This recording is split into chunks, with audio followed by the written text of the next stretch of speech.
नमस्कार रसिक श्रोते हो. हे हृदय कसे आईचे या कथासंग्रहातील जन्माचे गुलाम ही कथा आज आपण ऐकणार आहात. लेखक आहेत वसंत कानेटकर.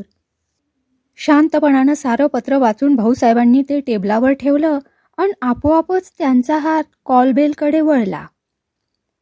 खिन्न मनस्थितीत त्यांनी समोर बघितलं. दगडू, शाळेचा शिपाई, येऊन उभा राहिला होता. अरे दगडू, भाऊसाहेब काहीतरी मनाशी निश्चित करीत म्हणाले. हे बघ, सुनंदाबाई जर वर्गावर गेल्या नसल्या तर मी जरा ऑफिसात बोलावलं आहे म्हणून सांग त्यांना. दगडू निघून गेला, पण भाऊसाहेबांच्या मनातलं वादळ काही अजून थांबलं नव्हतं. कपाळावरचा घाम पुशीत घड्याळाकडे नजर फेकली त्यांनी. दुसरा तास संपायला अजून अवकाश होता. पुन्हा त्यांनी टेबलावरचं पत्र उचललं आणि मनाशीच वाचलं ते. काय चमत्कारिक माणसं असतात बुवा. स्वतःशीच ते पुटपुटले. दाराकडे त्यांची सहज नजर गेली. सुनंदा येत असलेली दिसली त्यांना. किंचित दाराशीच ती थबकली आणि मग मनाचा हिया करून आत आली. या ना, बसा इथं, भाऊसाहेब सहानुभूतीच्या स्वरात उद्गारले. सुनंदा समोरच्या खुर्चीवर येऊन बसत म्हणाली, काही काम होतं माझं. काम? हो, कामच आहे जरा, घुटमळत भाऊसाहेबांनी उत्तर दिलं. तुमचे पती विलासरावच ना? तिच्या कपाळावर आठ्या चढल्या. तिरस्कारानं ती म्हणाली, का? त्याची विशेष जरुरी? म्हणजे तसं नव्हे, तुम्हाला वाईट वाटावं म्हणून हा विषय मी काढला नाही. विलासरावांचं आज मला पत्र आलं आहे. काय? पत्र? त्यांचं पत्र आलंय तुम्हाला? दचकून ती म्हणाली. होय, त्यासाठीच बोलावलं आहे तुम्हाला. हे पहा. हातातलं पत्र तिला देत भाऊसाहेब म्हणाले. पत्र वाचता वाचता तिचा चेहरा रागानं लाल झाला. थरथरत्या हातानं तिनं पत्र परत टेबलावर ठेवलं. विलासराव परत बोलावत आहेत तुम्हाला तर जात का नाही तुम्ही? रागावू नका हं. तुमचा एक भाऊ म्हणून विचारतो मी तुम्हाला. प्रेमळ शब्दानं तिच्या मनाचा बांध फुटला आणि डोळ्यांच्या कडा ओलसर झाल्या. डोळे पुसत कापऱ्या स्वरात ती उद्गारली. घर सोडून मी निघाले ती परत जाण्यासाठी नव्हे. असं कसं करून चालेल तुम्हाला? विलासराव किती बडे गृहस्थ आहेत. मूर्खपणानं काही काळ केलं असेल त्यांनी तुम्हाला दूर, म्हणून त्याचा मनात राग धरून कसं चालेल? हेच सांगायला बोलावलं होतं तुम्ही इथं मला? रागानं उठत सुनंदा म्हणाली.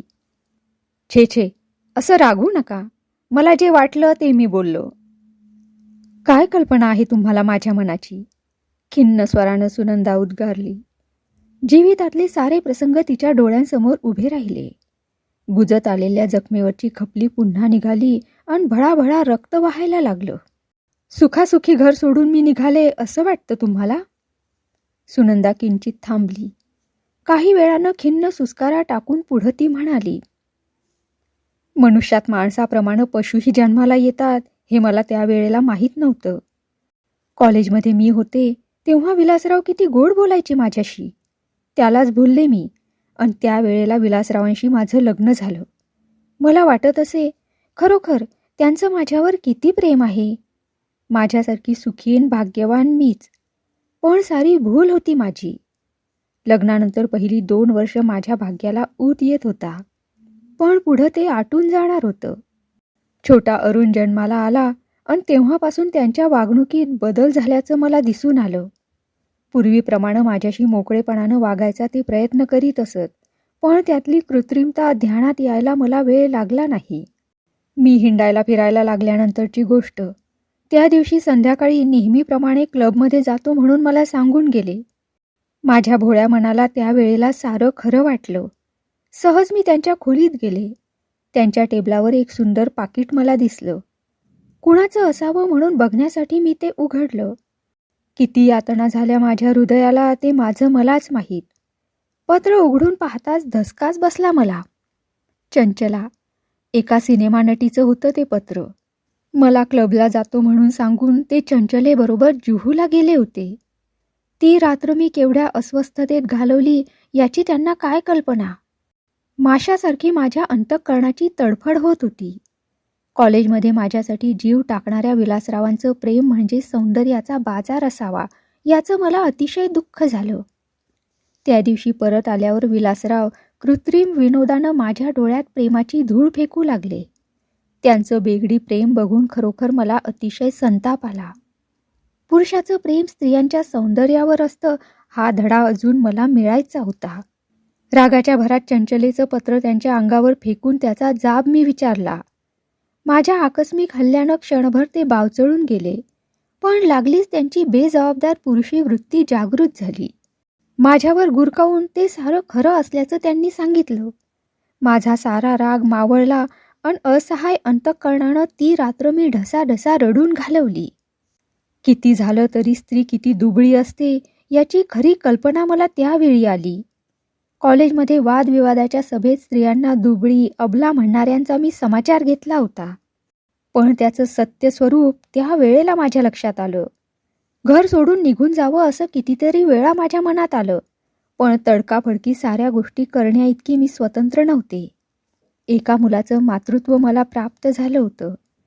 छोट्या अरुणसाठी साऱ्या गोष्टी सहन करायच्या असं मी ठरवलं, पण ते शक्य नव्हतं. दिवसामागून दिवस उलटत होते. माझ्यासमोर माझा अपमान करायचा असं त्यांनी ठरवलंच होतं. ते वर्ष किती भयंकर मनस्थितीत काढलं मी ते माझं मलाच ठाऊक. जगाच्या समोर माझ्या संसाराचं हसू होऊ नये म्हणून रात्रंदिवस मी धडपडत होते. अंतःकरणात आगीचा डोंब उसळला होता, तरी बाहेरून चेहरा नेहमी हसरा ठेवावा लागे. मोलकरणीपेक्षा हीन स्थिती प्राप्त झाली असताना लोकांच्या पुढं कर्तव्याचं नाटक करावं लागत असे मला. एक मन मला म्हणे, अशिक्षित अबलेत आणि तुझ्यात काय फरक आहे? सारा त्रास मुकाट्यानं सोसणारी जुन्या काळची गृहिणी आणि समतेसाठी एकेकाळी भांडणारी सुशिक्षित स्त्री, काय फरक आहे? दुसरं मन हसून उत्तर देई, ज्वालामुखीचा स्फोट नेहमी होत नसतो आणि प्रसंगानं एकदा झाला म्हणजे आजूबाजूची गावं बेचिराग झाल्याखेरीज राहत नाहीत. स्फोट होण्यासारखा प्रसंग कधीतरी येणारच होता. अरुण वारला त्यावेळचा प्रसंग अजून मला आठवतो आहे. त्याच्या शेवटच्या घटकेला सुद्धा ते जवळ नव्हते. घरात पाण्यासारखा पैसा खेळत होता, पण माझ्या अरुला पुरेसा औषधोपचार सुद्धा मिळाला नाही. औषधा वाचून तडफडत त्यानं प्राण सोडला आणि त्याच वेळेला विलासराव चंचलेबरोबर कोणता तरी चित्रपट पाहण्यास निघून गेले होते. माणुसकीला लाजवणारं त्यांचं वर्तन मी अजून विसरले नाही. नोकराबरोबर निरोप पाठवणं सुद्धा मला शक्य नव्हतं, कारण मलाच मोलकरणीचं स्वरूप प्राप्त झालं होतं. माझं ऐकणार कोण? संतापानं मी इतकी बेहोश झाले होते की तशा स्थितीत सुद्धा मला बिलकुल रडू आलं नाही. दगडी अंतःकरणानं तेव्हाच तेथून बाहेर पडायचं मी ठरवलं. 2 तास अरुचं प्रेत तसंच गादीवर पडलं होतं. त्याच्यासाठी त्याच्या आईला रडण्या इतकं सुद्धा त्राण नव्हतं. कुठूनशी बातमी त्यांना समजली आणि चित्रपट संपल्यावर ते परत आले. घर सोडून मी निघाले होते.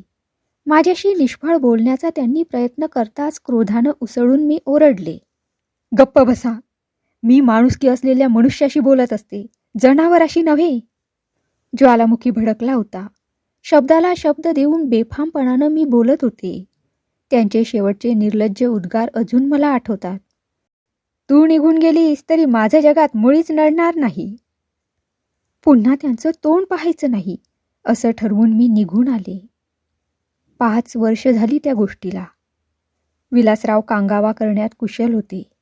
मी आजपर्यंत त्यांना छळलं, सुखानं 2 घास सुद्धा गिळू दिले नाहीत आणि शेवटी मीच त्यांच्याशी भांडून बाहेर पडले असं उठवायला त्यांनी कमी केलं नाही. पुढचा मार्ग मोकळा करून ठेवायचाच होता त्यांना. त्यानंतर चंचला आणि विलासराव एकत्र राहत होती. 4 महिन्यांपूर्वी तिलाही त्यांच्या क्षोभाला बळी पडावं लागलं. जनलज्जेसाठी, अब्रूचं रक्षण करण्यासाठी ऑपरेशन टेबलाकडे तिला धाव घ्यावी लागली. मातृत्वाची तिला लाज वाटली आणि गर्भपातात तिचा मृत्यू झाल्यानंतर आता विलासराव निर्लज्जपणानं माझ्याकडे वळले. त्यांना वाटलं स्त्री म्हणजे हातावर खेळवण्याची 4 आण्याची जपानी बाहुली. घटकाभर तिच्याशी खेळ खेळावा आणि कंटाळा आला म्हणजे फेकून द्यावी. सुनंदा म्हणजे जपानी बाहुली नव्हे, जळता निखारा आहे. विस्तवाशी खेळ खेळणाऱ्याचे हात चांगलेच पळून निघतील. विलासरावांना मागचे कॉलेजमधले प्रेमाचे प्रसंग आठवले. त्यांचं सैतानी हृदय पुन्हा जागृत झालं. प्रेमाचा त्यांना पाझर फुटला आणि त्यांनी मला परत बोलावलं. त्यांना वाटलं मी त्यांच्या पत्रानं हुरळून जाईन आणि लागलीच धावत येईन. मी म्हणजे एखादं कुत्रं असावं असं ते समजले असावेत. त्यांच्या प्रश्नाला मी खरमरीत उत्तर पाठवलं. त्यांची पत्राची भाषा बदलली आणि विनंतीच्या ठिकाणी हुकमाची भाषा ते वापरू लागले. परवाच्या पत्रात तर त्यांनी मला शेवटची धमकी देण्यासही कमी केलं नाही. त्यांनी मला लिहिलं होतं, बायको म्हणजे नवऱ्याची गुलाम, जन्मजात गुलाम आहे. हिंदुस्थान आणखी 200 वर्ष पुढं गेला तरी बायकांची जन्मजात गुलामगिरी सुटणं शक्य नाही. तिचं स्वरूप बदलेल इतकंच. तुला परत बोलावण्याचा विचार मी सोडूनच दिला आहे. लग्नाच्या बाजारात हव्या तितक्या बायका मला मिळतील, पण तुला वठणीवर आणण्याची मी प्रतिज्ञाच केली आहे. सरकार दरबारात आणि समाजात माझं एवढं वजन आहे की मी मनात आणलं तर जगाच्या पाठीवर माझ्या घरी मोलकरणीसारखी नोकरी करण्याशिवाय मी तुला कोणतीच नोकरी मिळू देणार नाही. विलासरावांनी तोच मार्ग आता स्वीकारलेला दिसतो, पण ते विसरले की रसरसलेला निखारा सुंदर दिसतो म्हणून तो हातात घेता येत नाही. तो घ्यायचा असेल तर विझवावा लागतो, त्याचा कोळसा करावा लागतो. बोलता बोलता सुनंदा थांबली. हातातल्या रुमालानं डबडबलेले डोळे तिनं पुसले. काही वेळ कुणीच कुणाशी बोललं नाही. सहानुभूतीच्या स्वरात भाऊसाहेब म्हणाले, तुम्ही काळजी करू नका सुनंदाताई. माझ्या हातात जेवढं आहे तेवढं मी जरूर करीन तुमच्यासाठी. 2 दिवसानंतर त्या दिवशी संध्याकाळी नेहमीपेक्षा भाऊसाहेब जरा लवकरच घरी परत आले.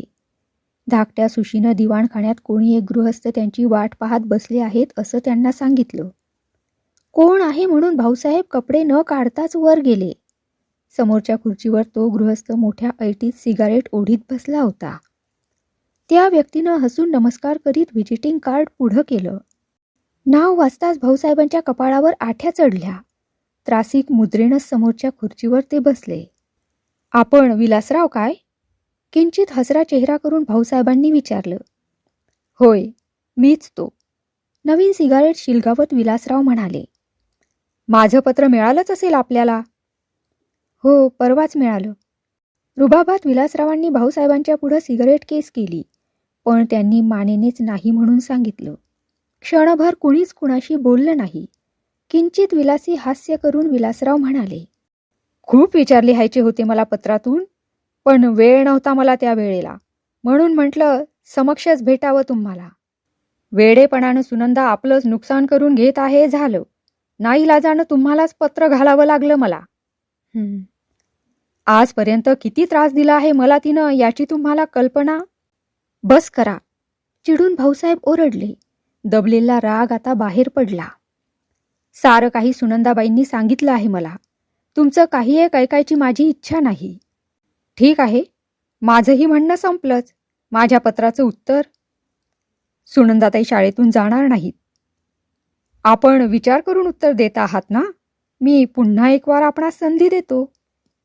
संधी देण्याचं कारण नाही. भाऊसाहेब, तुमचं नशीब कुणाच्या हातात आहे हे माहीत आहे मला. इन्स्पेक्टर सरनाईक माझ्या ओळखीचे आहेत. आपण एका मुलींच्या शाळेचे मुख्याधिकारी आहात. शाळेला सरकारी ग्रँट अजून मिळायची आहे. सुनंदेसाठी साऱ्या गोष्टींवर तुम्ही पाणी सोडणार आहात? छे छे, तुम्हाला तसं करता येणार नाही. भांबावून जाऊन भाऊसाहेब चाचरत म्हणाले. पुढं शाळेचं काय होणार यांचं दृश्य त्यांच्या डोळ्यापुढं उभं राहिलं. मी मनात आणलं तर जरूर करू शकेन, निर्विकार चेहऱ्यानं विलासराव म्हणाले. भाऊसाहेब क्षणभर गप्प होते. नंतर धीर धरून म्हणाले, मी सुनंदाताईंना शाळेतून काढून टाकलं म्हणून काय होणार आहे तेवढ्यानं? घटस्फोटाचा कायदा पास झाल्यावर. छद्मी हास्य फेकून विलासराव म्हणाले, आणखी 100 कायदे पास झाले तरी दुबळ्या स्त्रिया त्यांचा आधार घेतील असं वाटतं काय तुम्हाला? वेडे आहात झालं. अस्वस्थ मनस्थितीत सुनंदा कितीतरी वेळ अंधारातच बसली होती. भाऊसाहेबांचं पत्र टेबलावर पडलं होतं. नाईलाजानं त्यांनी तिला शाळा सोडून जा म्हणून सांगितलं होतं. रात्रीचे 12चे ठोके पडल्याचं तिनं ऐकलं. उठून तिनं दिवा लावला आणि समोरचं पॅड ओढून लिहावयास सुरुवात केली. भाऊसाहेब, ज्यासाठी जगात जगायचं असतं त्या स्वाभिमानासाठी, अब्रूसाठी, तत्वासाठी आज मला आत्महत्या करावी लागत आहे. आत्महत्या करणं पाप आहे, भेकडपणा आहे असं मी सुद्धा एकेकाळी सांगत असे. पण त्या वेळेला मला माहीत नव्हतं की कित्येक आत्मघातामागे समाजातलं विष दडलेलं आहे. समाजात गरळ ओकणारे थोडे असतात, पण त्या विषयाची बाधा आपणाला होऊ नये म्हणून स्वतःला जपणारीच अधिक असतात. क्षमा करा, पण तुम्ही त्यातलेच एक आहात. विलासराव आपल्या प्रतिज्ञापूर्तीच्या आसुरी आनंदात असतील. माझा पराजय झाला नाही, तर तुमचा दुबळेपणा सिद्ध झाला आहे. आज मी बळी जात आहे, पण काळाच्या उदरात काय दडलं आहे अजून आपल्याला माहीत नाही. काळ उलटेल आणि पण ते सत्य मी कशाला सांगू. स्वतंत्रपणानं जगण्याचा मी प्रयत्न केला, पण तो फसला एवढंच मी म्हणते. अभागिनी सुनंदा. सुनंदेच्या आत्महत्येनं सर्वत्र खळबळ उडाली होती. भाऊसाहेबांनी खिन्नतेनं सारं पत्र वाचून अश्रू ढाळले आणि विलासराव नूतन पत्नीबरोबर चहा पिता पिता मजेनं उद्गारले. केली असेल काहीतरी भानगड आणि दिला असेल जीव झालं.